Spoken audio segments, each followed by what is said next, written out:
ترکی پاکستان کو ایک ایسا تباہ کن ہتھیار دینے جا رہا ہے جو ابھی پاکستان کو ملا نہیں، لیکن اس کا خوف، اس کی دہشت اتنی ہے کہ بھارتیوں نے اس کو محسوس کرنا شروع کر دیا ہے، چیخنا شروع کر دیا ہے، سر جوڑ لیا ہے کہ اس کا توڑ کیا ہو سکتا ہے۔ یہ تباہ کن ہتھیار دشمن کے قیمتی اثاثوں کو تہس نہس کر دینے والا ہے۔ بھارتی افواج اور دفاعی تجزیہ کاروں کو ترکیہ کے غضب کا خوف طاری ہو چکا ہے۔ کیا ہے یہ غضب اور کیا کرے گا پاکستان، اس کا استعمال کیسے کرے گا، یہ سب ہم آپ کو بتائیں گے آج کی اس ویڈیو میں۔ ذرا تصور کیجئے کہ ایسا روایتی اختیار جس کی تباہی ایٹم بم جیسی ہو مگر وہ ایٹم بم نہ ہو، اس کے سامنے دشمن کی کوئی بھی تنصیب محفوظ نہ رہ سکے، جو ایئر بیس، بنکر، فوجی تنصیبات کو شدید نقصان پہنچا سکے، جس کی رینج سے بچنا مشکل ہو، جو اپنے ٹارگٹ کو 100% لاک کر کے دشمن کی کمر توڑ کے رکھ دے۔ اور اس سے بھی مزیدار بات یہ کہ اس ہتھیار کی صلاحیت تو امریکی ہتھیاروں سے کئی گنا زیادہ ہے اور لاگت کئی گنا کم،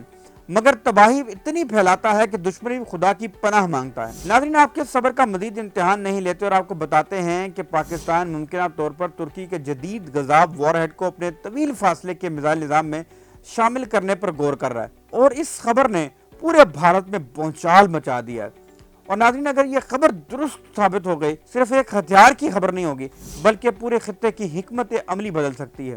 آج کی ویڈیو میں ہم آسان الفاظ میں آپ کو سمجھائیں گے کہ غضب کیا ہے اور یہ کیوں اہم ہے، اور اگر یہ پاکستان کے میزائلوں میں شامل ہو جائے تو بھارت اور پورے خطے پر کیا اثرات پڑ سکتے ہیں۔ فروری 2026 میں سوشل میڈیا اور دفاعی تجزیاتی ویب سائٹ پر خبریں آنا شروع ہوئیں کہ پاکستان ترکی کے غضب ہائی ایکسپلوسیو وار ہیڈ کا جائزہ لے رہا ہے۔ غضب 970 kilo gram وزنی high ایکسپلوسیو war had ہے جسے ترکی نے 2025 سے متعارف کروایا تھا۔ یہ عام بم نہیں بلکہ اس سے بھی اگلے لیول کی چیز ہے۔ غضب وار ہیڈ کی دو ایسی خصوصیات ہیں جو اسے دوسروں سے ممتاز کرتی ہیں، یعنی کہ اس کو یونیک بناتی ہیں۔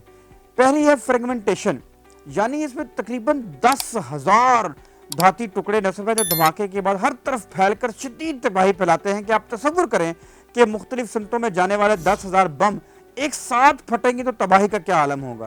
غضب وار ہیڈ کی قیمت 2 سے 5 لاکھ امریکی ڈالر ہے، جبکہ اس کے مقابلے میں ایک امریکی کروز میزائل 10 لاکھ ڈالر میں ملتا ہے۔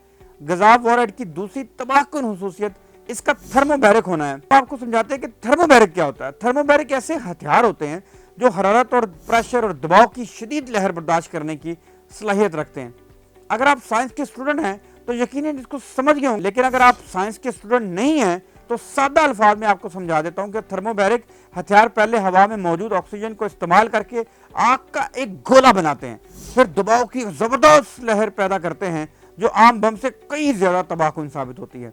غضب وار ہیڈ منٹوں سیکنڈوں میں بڑے سے بڑے رن وے کو تباہ کر سکتے ہیں، ایندھن کے ذخیروں کو جلا سکتے ہیں، بنکرز اور بند جگہوں کے خلاف انتہائی مؤثر ہوتے ہیں۔ ترک حکام کا یہ دعویٰ ہے کہ یہ عام 2000 پاؤنڈ وزنی بم سے 3 سے 4 گنا زیادہ تباہ کن ہو سکتے ہیں۔ اب سوال یہ ہے کہ یہ غضب وار ہیڈ، یا عام الفاظ میں آپ کہہ سکتے ہیں کہ غضب بم کا استعمال کیسے ہوتا ہے۔ تو ترک ماہرین کے مطابق پاکستان یہ چاہتا ہے کہ اسے اسرائیل سے زمین سے مار کرنے والے مختلف رینج کے میزائل کے ذریعے استعمال کیا جائے، کیونکہ پاکستان کے پاس چھوٹے، درمیانے اور طویل فاصلے تک مار کرنے والے بیلسٹک میزائل کا وسیع اسٹاک موجود ہے۔ اور آپ ذرا تصور کریں غضب وار ہیڈ کس قدر تباہی پھیلاتا ہے، اور یہ نصب ہو کسی شاہین یا بابر میزائل میں تو غضب کی تباہی مچے گی۔ پاکستان اس قابل ہو جائے گا وہ دشمن کے دور دراز کے فضائی اڈوں کو نشانہ بنا سکے۔ رن ویز کو غیر فعال کر کے دشمن کی فضائیہ کی کمر توڑی جا سکتی ہے، دشمن کے طیارے، ہینگرز اور ریڈار سسٹم کو نقصان پہنچایا جا سکتا ہے، اور سب سے اہم بات، یہ سب کچھ روایتی ہتھیار سے ہوگا، جوہری ہتھیار کے بغیر۔ یہی وجہ ہے کہ ماہرین اسے جوہری حد سے نیچے رہ کر زیادہ طاقتور حملہ قرار دے رہے ہیں۔ بھارتی دفاعی ماہرین اور میڈیا کی نیندیں اڑ چکی ہیں۔ 4 روزہ جنگ میں پاکستان نے بھارت کو جس طرح شکست دی، میزائل ٹیکنالوجی سے لے کر الیکٹرونک وارفیئر تک بھارت کو چاروں شانے چت کیا، اور پوری دنیا نے دیکھا کہ مارکہ بنیان مرصوص کے دوران چین اور ترکی نے عملی طور پر پاکستان کا ساتھ دیا، اور اب غضب کے ذریعے اس دفاعی پارٹنرشپ کو مزید مضبوط کیا جائے گا۔ ترکی اور پاکستان کے درمیان بڑھتا دفاعی تعاون کا معاملہ صرف ایک ہتھیار تک محدود نہیں۔ ترکیہ نے پاکستان کو جدید ڈرون فراہم کیے، بحری جہازوں کی تیاری میں تعاون کیا، میزائل ٹیکنالوجی میں تعاون پر بات چیت جاری ہے۔ امریکی پابندیوں کے بعد ترکی نے دفاعی صنعت پر خود انحصاری بڑھائی۔ پاکستان ترکیہ کا ایک اہم شراکت دار بن کر سامنے آیا ہے۔ اگر غضب کی ٹیکنالوجی واقعی منتقل ہوتی ہے تو یہ دونوں ممالک کے دفاعی اتحاد کو مزید گہرائی کو ظاہر کرے گا۔ ذرا